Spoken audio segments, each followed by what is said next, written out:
और रथ पर आरूढ़ होकर द्वारकाधीश के पास चले गए चिट्ठी लेकर।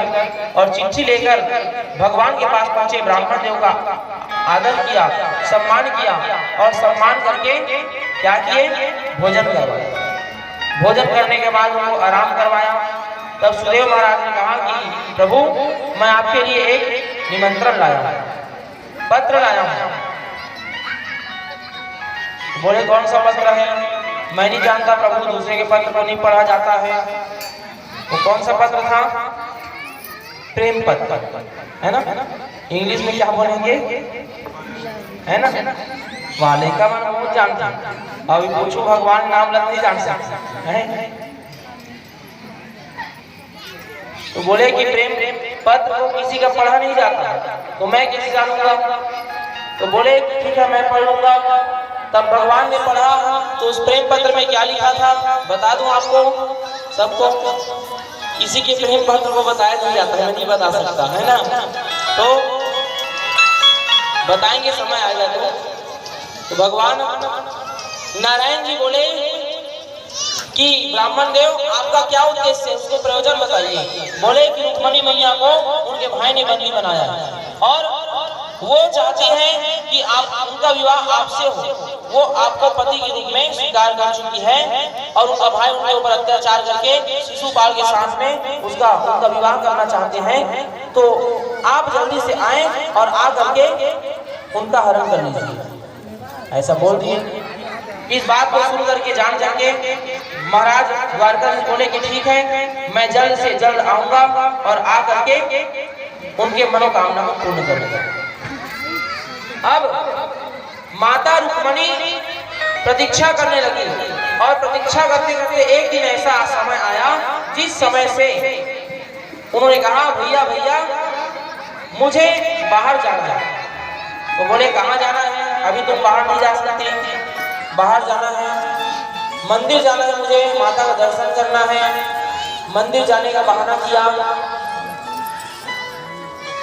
जिस प्रेम पत्र को भेजा गया था उसमें क्या लिखा था कि हे नारायण जी, मैं आपको पति के रूप में स्वीकार कर चुकी हूँ और मैं आज इतने बजे इतने समय, है ना, माँ भवानी के मंदिर में जाऊंगी और जाकर वहां आपका प्रतीक्षा करूंगी। आप आएंगे और आकर के मुझे हरण करके ले जाएंगे, ऐसा बोले।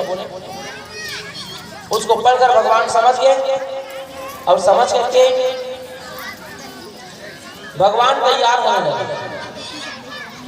अब तैयार होकर घर नहीं कान पर राम दाऊ जी हाँ कहाँ जाता कान्हा इसी का सही ए रात हम पहल की थी अगले कभी है नहीं पहल क्या हुआ था दाऊ जी कि घर न दिल में संभाल में कैसे कर सकते। तब छड़िया के चाल कौन नहीं जानी, दाऊ जी जानते थे कहीं ना कहीं गड़बड़ करे में जावा था। भगवान जान गए और उनके पीछे पीछे वो भी जाने लगे। अब माता रुक्मिणी माँ भवानी के मंदिर पर पहुंची दर्शन करने के माध्यम से और सभी सखियां भी पहुंची और इतने द्वारपाल लगे हुए हैं जहां से कोई भाग कर नहीं जा सकता। लेकिन जहां भगवान स्वयं पहरेदार हो वहां के पहरा भगवान ही पार लगा सकते हैं। भगवान नारायण जी उधर रथ से सवार होकर निकल पड़े और इधर माता निकल पड़ी मंदिर में घूमने लगी और घूम करके माता से स्तुति करने लगी।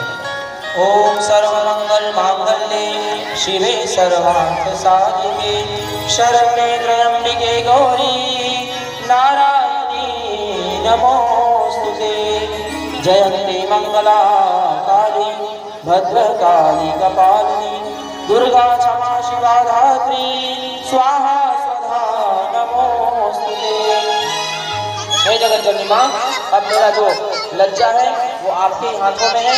कोई ना कोई तरीके से आप मेरे प्राणनाथ कृष्ण को मैं वर चुकी हूँ तो आप कोई भी तरीके से आप यहाँ भेज दीजिए। ऐसा जब प्रार्थना करने लगे तो भगवान कृष्ण का रथ वहां पहुंच गया है। और भगवान कृष्ण का रथ पहुंची तो जनता भी द्वार पार लगे रहा है पहरेदारी में। देवना रथ का देखी कहां पहली बार देखे रहा है रथ महाराज रुक्मी रथ और कृष्ण का रथ आसमान के फर्क नहीं कि नहीं जमीन आसमान काबर और परम पिता का रथ जे हाँ ऐसे नक्काशी से बनाए गए हैं जरा एक बार देखी आदमी तुझे में भुला दे। ऐसे रथ ला कौन देखा थे द्वार पार देखा। एक जन सैनिक कहते देख तो रथ का छू के एकदम मस्त बना दे, इतना बड़े बड़े मनी लगे हैं। और एक जन हमार राजाओं में कोई मनी नहीं है न कोई यही नहीं है, मार रथ एक जन चक्का टूटे पड़ा। अब एक चक्कर देख चक्का में घरों मनी लगे, रथ न जली सिंहासन बने ओमन सब सैनिक हाँ उन्हें इसे छुआ था रथ। अब एती माता रुक्मणी खड़े हैं कि मोर कृष्ण कब आई और रथ खड़े रही इसके में कृष्णा रथ में खड़े खड़े दुपट्टा लगाए हुए रुक्मणी को ऐसा हाथ दिखाया और हाथ दिखाया तो माता रुक्मणी ने कृष्ण को देख ली और जिस प्रकार से उन्होंने अनुमान लगाया था वह अनुमान सही निकला। और जैसे उनको देखे तो माता दौड़ करके कृष्ण के चरणों में गिर पड़ी। कृष्ण ने उनके हाथों को पकड़ लिया और हाथों को पकड़कर रथ में बैठा दिया और रथ में बैठाकर रथ को आगे बढ़ाने लगे। अब आगे बढ़त रहा है रथ है ना तो उनके बेर सैनिक मन छुअत रहा है रथ है। तब एक जन सैनिक रखे रुक्मणी रथ में पीछे पड़े हो अब वो कृष्ण आगे रुक्मणी हरण कर ले। देखो कहाएगा वो तो मंदिर में पूजा करत मंदिर में पूजा नहीं करत ऊपर देखते रथ में भगवान कृष्ण और रुक्मणी दोनों बैठे रहा है। रथ ऐसे दौड़े कि सैनिक मन गिर पड़ी जाग सैनिक मन रूप में जब पहुंचे कथे कि महाराज महाराज गजब हो गए क्या हो गए तो बहनी ला हरण करके भगवान कृष्ण लेके तुम क्या कर रथ ला देखा देख तुम्हारा रथ ला देखे बर भेजे हो तू ना ओकर रक्षा बर भेजे हो। अब उन लोगों को डांट फटकार लगाया और स्वयं रथ को संभाला। शिशुपाल बोल रहा है शिशुपाल जल्दी आओ। अब उनका पीछा करने लगे। तो आइए सबसे पहले हम भगवान कृष्ण और रुक्मणी जी का स्वागत करें। भगवान कृष्ण जी जा रहे हैं जाते जाते जाते उनका युद्ध हो रहा है जरासंध महाराज रुक्मी और कृष्ण का।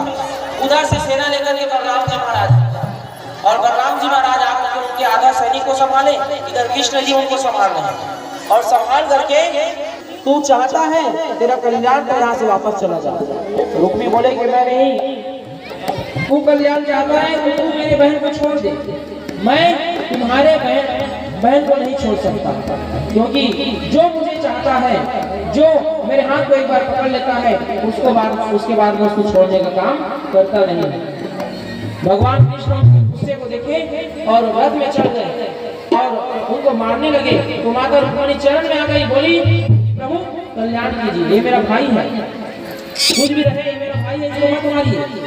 तब उन्होंने उसको छोड़ा उनके बाल को क्या कर दिया मोड़ दिया और बाल को मोड़ करके बेइज्जती करके छोड़ दिया। उन्होंने कहा था किसने रुक्मी ने कि यदि मैं कृष्ण को मारकर नहीं आऊंगा तो मैं कुंडिनपुर वापस नहीं जाऊंगा। जब कुंडिनपुर वापस नहीं जाऊंगा मतलब बोले थे तो आज भगवान कृष्ण आए और आकर के रुक्मणी के हाथों को पकड़ लिए और रुक्मणी के हाथों को पकड़ करके वो भागने लगे और भागते भागते कहाँ पहुंचे द्वारिका नगरी और द्वारिका नगरी में पहुंच करके उनका स्वागत सम्मान किया गया। आइए आप भी ताली से स्वागत करें भगवान कृष्ण का और मंगल गान होने लगा तो आइए मंगल गान करें। के बिहारी लाल की जय।